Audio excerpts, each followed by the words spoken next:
Good afternoon, and I love my motor racing, so what I thought I'd do is I would share a little bit of my love for touring cars and all sorts of other things. So British touring cars took off in a big way in 1991 because the Super Tourers and the rules started to come into play that year. I started watching it on Grandstand in that year, and then I was lucky enough to go to some races at the time. So what you did, you could either go to the track, meet the drivers, or you could go to motor shows and auto shows, or you could send off to the manufacturers and they'd send you cards and posters and all sorts of things. So let's have a look. So 1991, Andy Rouse, 4-time champion, was running the Toyota Carinas, and this little booklet is what you got. Andy Rouse, Gary Ellsworth, 2 drivers. Very simplistic compared to what came later. But yeah, that's what you got from Toyota. The other teams that year were Vauxhall with John Cladden and Jeff Allen, BMW with Vic Lee running the cars, and they had Will Hoyt and Ray Belm. There was another BMW team run by ProDrive that had Steve Soper and Jonathan Palmer. If you remember, Jonathan Palmer kept throwing it at the wall. And over the page we've got Nissan with Keith O'Donnell, sadly gone. This guy, I think, is Chris Goodwin, who was running a detuned Sierra RS 500. And then moving on to 92. Again, Rouse was running the Toyotas. He had Will Hoy, his teammate, if you remember. Rouse seemed to have a button in his car that could turn Will's car off at will. Vauxhall again had John Cladden and Jeff Allen. I went to the British Grand Prix in 92. And in those days you could get in the paddock, meet the drivers and all that sort of stuff. I didn't meet Nigel Mansell, but I did meet some of the touring car drivers, and I met Mika Hakkinen and Johnny Herbert, who were driving for Lotus at the time. They gave me a badge. And then Rob Gravitt, he drove for Peugeot, and then Vauxhall also gave you a sticker. And then Patrick Watts drove for Mazda that year. And then there was a second Vauxhall team run by Ray Mallock, and he had David Leslie and Bobby Verdon Rowe. Yeah, Elliot Verdon Rowe, the guy who founded Avro Aircraft, people who built the Vulcan and the Lancaster. He was a race driver. He drove the Vauxhall in 92. Then moving on to 93. Toyota that year, Julian Bailey and Will Hoy. Julian Bailey, ex-Formula 1 driver. And then I sent off and had a signed picture of Will Hoy. And then BMW team had Steve Soper and Joe Winkelhock. I went to the Autosport show that year. It was in January of 93, and there were a lot of the touring car drivers giving out 92 stuff. There were a few 93. It's where they launched the Mazda, the Purple Peril, with Patrick Watts driving it. Renault came into it in 93. Tim Harvey and Alan Menu were the drivers. That was, again, look how simple it is compared to how it was. It's just a little card. Another signed picture from Will Hoy. Sticker from John Cladden. They didn't have cards that year, they had a poster. And then Rover, they ran a support series. And then halfway through the season, Mondeo, Ford came into it. They were in it in 91. They had Rob Gravitt driving a Sierra, but the car was not great. And then they quit and then came back in 93 with Andy Rouse driving the car. And what they did was they gave you a fold out, has like a technical drawing of the car, and then a bit about the team on the back. And then 94, they had a card that Andy Rouse and Paul Radisich. I went to the not the Autosport show, the motor show in 94, and picked up a lot of this. I didn't actually go to the races at that point because my mum did not drive, and I know I was only 12 years old in 94, so there you go. Peugeot, they had Patrick Watts and a guy called Eugene O'Brien. And then this is what Renault gave you in 94. Sambal and Menu. And then Tim Harvey was driving the other car, and that was their autograph card. They also had a couple of posters of their drivers and a sticker for Ford. And then the 2 drivers again in 94 was Steve Soper and Joe Winkelhock. some of these Steve Soper cards, he was one of my favourite drivers. What happened was my friend Rich, who runs a channel called The Hard Compound, he got in touch with Steve Soper and asked if he would very kindly sign some cards for me, and he did. 94, of course, was the year that the Volvo with the big 850 came into it. They also had a big leaflet thing. I had that, but I don't know what happened to it. But they had two cards. One was Ricardo Idell, the other was Jan Lammers. And then Vauxhall went all in. They had driver cards. They had a big poster. I don't think I had the poster. Then Alpha, that was their first year. Of course, that was the year that they came in with the splitters and the spoilers, as you can see here, and then the big wing on the back. And there was a big stink about that. Gabriele Tarquini and Giampiero Simoni. And they also produced this booklet. I won't show it to you, it's going to get wrinkled. That was their press release. There's some German touring cars. Then in 95, Tarquini was competing in Italy, and so they brought in Derek Warwick. And 95, this is where it really started for me. I watched all the rounds that year on the TV. I went to the motor fair at the Earl's Court motor show for my birthday that year. I was 13. I went to a Star Trek exhibition at the Science Museum in London and paired it up with the motor fair, and all the touring car drivers you could possibly think of were there, including Audi, who came into it in 96, and then Toyota in 95. They didn't have a great season, Julian Bailey and Tim Sugden. And John Cleland Card, Honda came into it in 95. Nissan had pulled out by this point briefly. They were choosing to race in Europe. BMW's two drivers were Johnny Cicotto and David Brabham. Vauxhall had a sticker. Vauxhall had loads of stuff that year. They had new cards every race, I think. David Leslie drove for Honda. Ford, Paul Radisich and Kelvin Burt. And again, run by Andy Rouse. They had a sticker. Also got a poster. Charlie Cox was an independent. He's the guy that had the massive barrel roll at Thruxton. And then I wasn't too big on the posters. The poster for 95 for Renault was exactly the same image as this, only blown up. So I just got the card. And Will Hoy and Alan Menu driving. Did get a sticker. And then Volvo came into it with their 850 Saloon this time. And then this is a double-sided car. It's got Tim Harvey and Ricardo Idell, and they also produced this booklet. Volvo is probably my favourite team.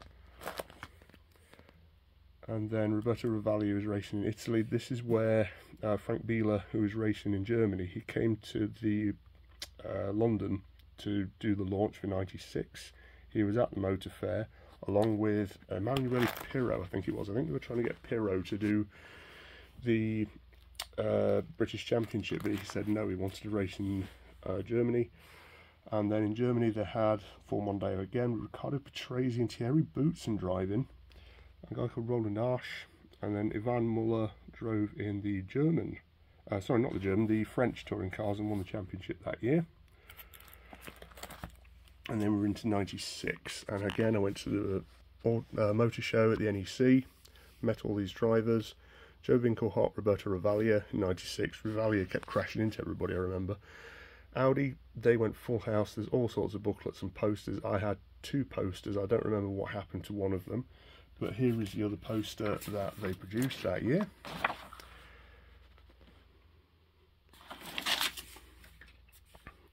Got Frank Bieler and a guy called John Bincliffe driving the other car. Ford didn't have a great season. Their car was a bit crap, it has to be said. It broke down all the time. Paul Radisich barely finished. Honda had a good year. They had James Kay and they won some races. And then Renault had a poster, but their poster was a bit naff. I've never seen any of their driver cards from that year. Vauxhall, of course, had a sticker. Rover ran a support series called the Dunlop Turbo Challenge, and they had the Rover Tomcat 220 racing. And then Ricardo Idell and Kelvin Burt, again with their two drivers in 96. And then Steve Soper was racing in Germany. Emmanuel Pirro raced in Germany alongside Nissan team, which actually had Anthony Reid that year. Carl Wendlinger, of course, former Formula 1 driver. That's Lancia's DTM team. Then in '97, again, Audi came back to contest. There we go, they challenged for the championship. Now this is where things get a little interesting, because Volvo was my favourite team, as I said, so I wrote to them saying that I was doing a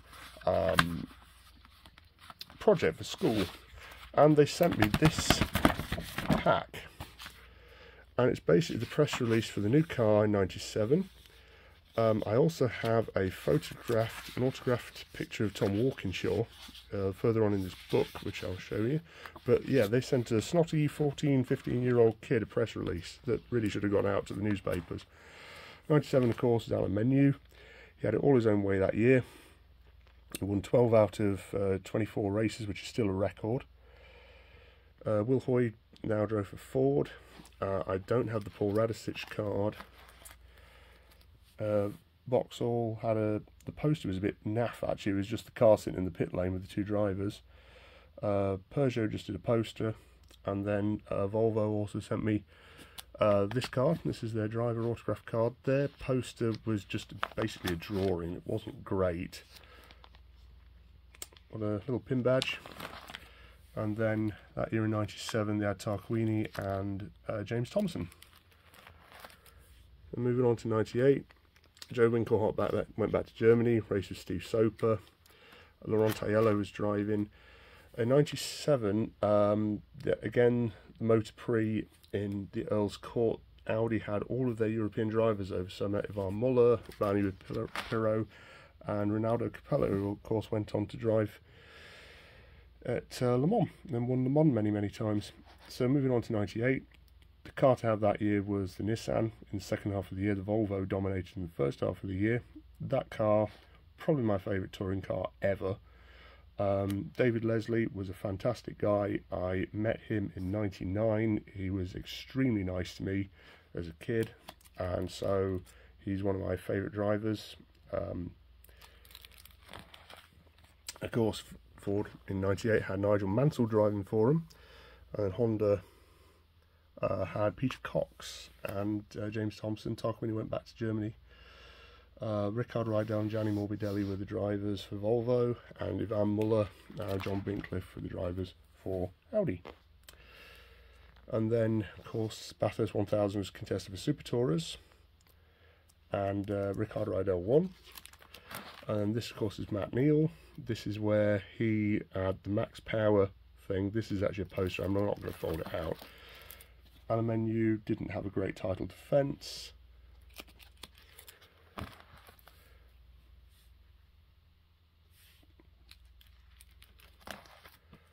Then this is all '98 stuff. Drivers over in Germany, got Ronaldo Capello again, Nissan drivers Michael Krum and Roland Arsch. Frank Bieler, who didn't have a great time that year, and Laurent Aiello, who won the championship and then moved over to the British touring cars. Now, Alfa, I should say, were due to come back into touring cars that year. Giovinazzi, Nicola Rini were the two drivers, but for whatever reason they didn't compete, but they did produce some cards, so there you go. Now, '99, I actually went that year to the first round at Donington. Nissan card, that was the weapon of choice that year. Absolutely beautiful car.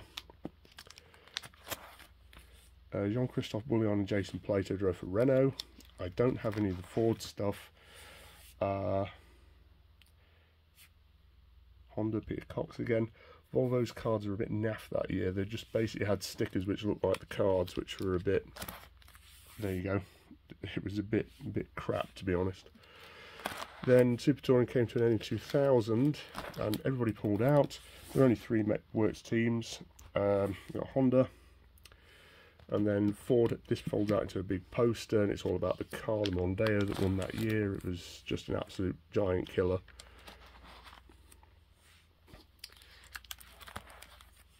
Yep. So yeah, okay, so let's now have a look at some posters. So John Clelland won the championship in '95. Vauxhall produced this, wrote in the Vectra. '98 Will Hoy won his final race for Mondeo. And John Clelland also took his final race. And then when John Clelland retired in '99, they produced a special poster. In '98, that's the Nissan, that's Anthony Reid driving. Oops. Well, Will Hoy won the championship in '91 with the M3. This is the car that, it's not the car that Vic Lee had his secret stash in, but it is kind of from that era, and there was a lot of, not going to go into all of that. Vic Lee got done for drugs running. '92, Will Hoy and Andy Rouse.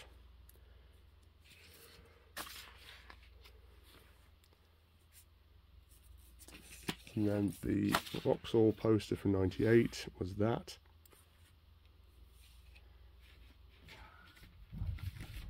And that is the poster in '99 for Vauxhall.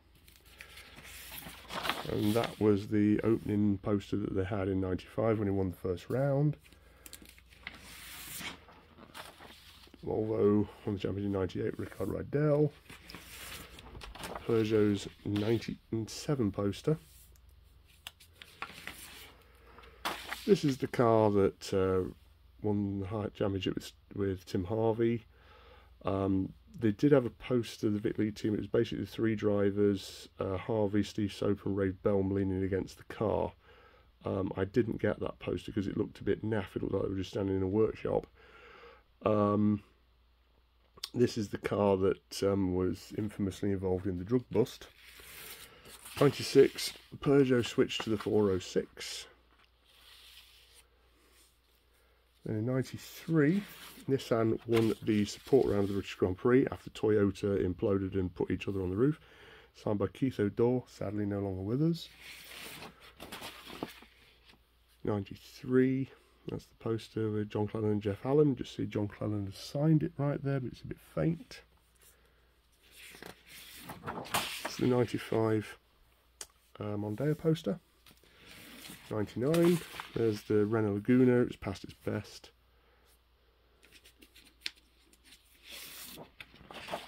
That's the poster you got for Renault in '94. '99 Honda poster. It actually folds up into a little booklet. That's the poster that BMW had in '93. And then last but not least, this is the Alpha 155 Silverstone, the championship in '93. '94 I should say. So there's a quick look at my British touring car collection. And remember, the man's an animal.